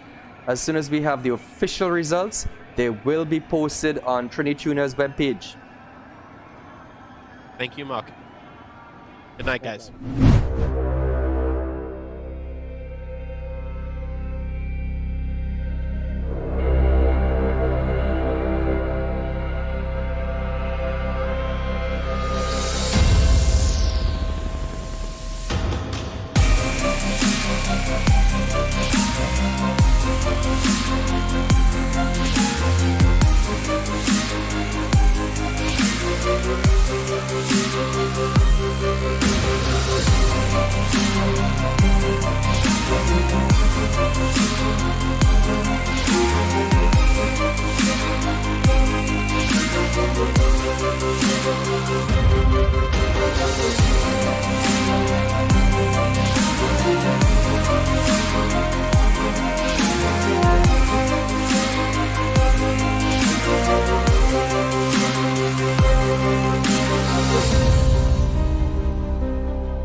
Bye.